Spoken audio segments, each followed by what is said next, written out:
When Michael Bloomberg announced his campaign, he had one goal: to take out Bernie Sanders. Now that he believes his goal is done, as Biden is right now leading the delegate race by about 300 delegates, and is already saying the race is over, calling for Bernie Sanders to drop out, which I think is ridiculous. We have 27 states left to vote, including New York. Well, I'm just saying, Bernie Sanders still has a chance in this race. It is far from over. Nonetheless, Bloomberg says, well, now we have a strong nominee. Now we have somebody who's looking very likely to beat Bernie Sanders. Okay, so I'm going to drop out. All right, well, he ended his campaign and then fired all of his campaign workers. Well, now, here's the thing about that. So now Bloomberg's campaign has poached or had poached a lot of workers from other campaigns because of the promises of not only a job with good pay and good benefits, which only Michael Bloomberg could be able to do, right? But also that they would have that job all the way through the election, right? Because the most important thing for Michael Bloomberg is to defeat Donald Trump. So we're going to have an organization, we're going to have people, even if I'm not in the race, they're still going to be working until November. Well, it turns out, nope. His promises went up in smoke as soon as it became financially beneficial for him to go back on those promises. So now, Bloomberg's campaign, by the way, was the most expensive campaign in history. And it was all, of course, for one reason: to take down Bernie Sanders. And so it was a way to crush progressives.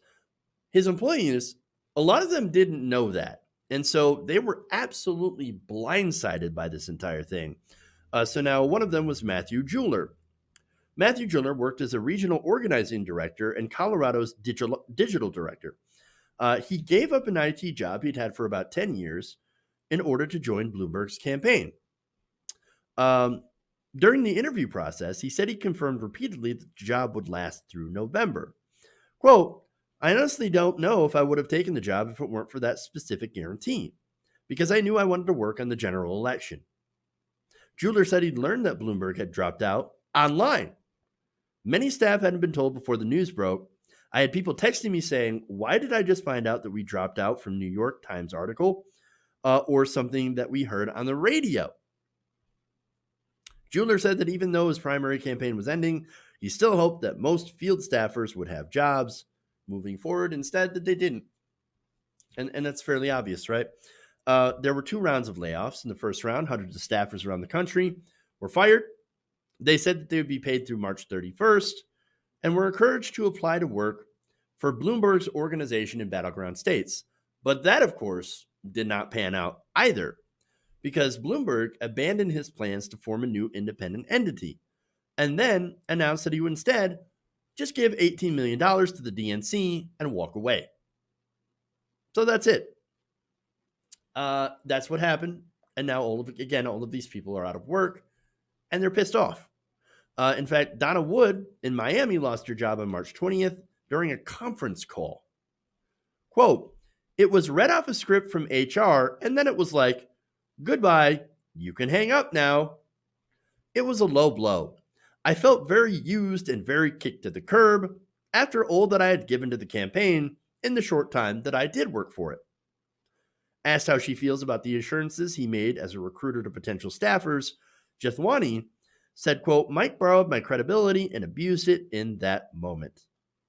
Anytime a candidate takes on staff, the staff executing that candidate's message utilize their own credibility to carry that message." He said that's how persuasive organizing works. Or even in the hiring process. "This candidate assured me that I have a job through November and you have a job through November. So that's why I'm assuring you that you have a job through November." Well, they didn't. What did you expect? Sorry, not sorry. Oh, you actually believe Mike Bloomberg? Look, I understand that some Mike Bloomberg's staffers didn't believe him, but just worked there for the money, right? And some of them were heroes because they campaigned for Bernie Sanders while getting paid by Mike Bloomberg. All right. See, that I'm okay with. But it seems like these others were generally clueless about who Mike Bloomberg is. He's not a good guy. He's a bad person. He doesn't give a damn about his employees. He doesn't give a damn about regular workers or regular people. He only got into this race to stop his taxes from going up. That's it. And still, of course, these people are very angry. And look, they're rightly angry, of course. I think that, look, I don't feel too bad for them. I think if you're working for Bloomberg, that's kind of stupid, right?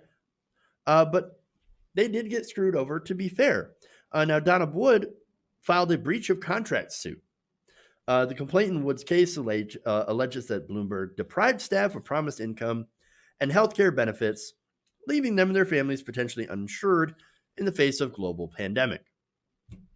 Well, to be fair, that's still what life would have been like for millions of people under Bloomberg and will be under Joe Biden. I mean, look, Bloomberg never actually wanted to win the race. He just wanted to stop Bernie Sanders. And mission successful, right? Now, there's another class action lawsuit by former workers. But see, there's a problem here. Those are not going to work. They signed an at-will contract,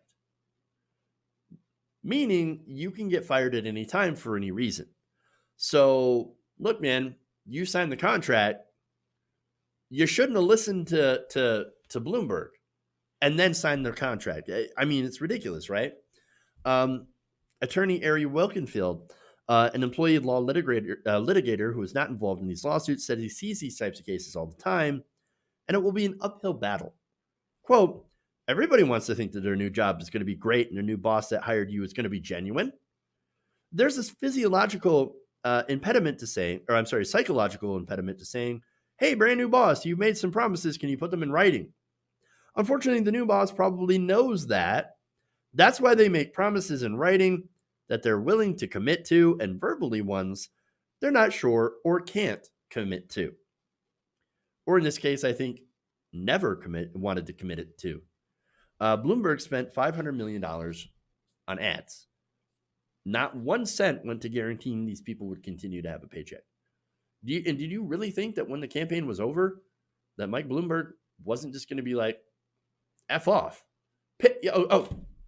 You got your last paycheck on March 31st. Now piss off. I'm done with you. I don't need you anymore. I don't care about you.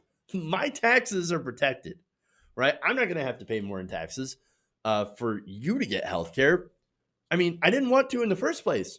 So why the hell would I continue paying you if you're not useful to me? I mean, that's it.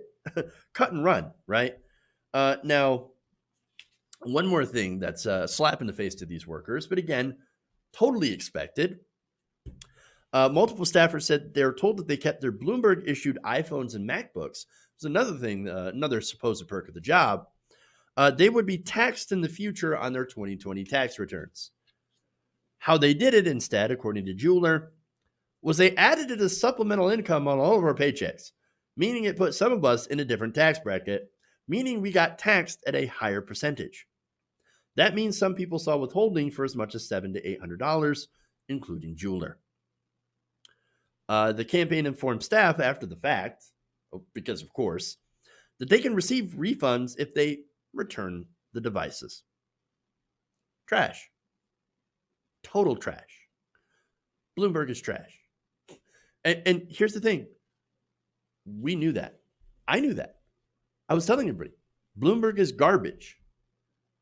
Don't listen to a damn thing he says. Why? Because Bloomberg is only out for Bloomberg. He was only ever out for Bloomberg. But hey, those who fell for it, maybe you should have thought about working for a better campaign, or for a candidate that actually looked out for workers and for regular people. But you didn't. And I guess, sadly enough, you get what's coming. Hey guys, hopefully you enjoyed that free video. Now I'm going to have to ask you a favor. Between the demonetization and the YouTube algorithm messing around with view counts, etc., we're having a hard time adjusting to the new YouTube reality, which is where you guys come in. See, we have a Patreon, patreon.com/TYTNation, set up to help us rely on you guys, the viewers, instead of big corporate ads.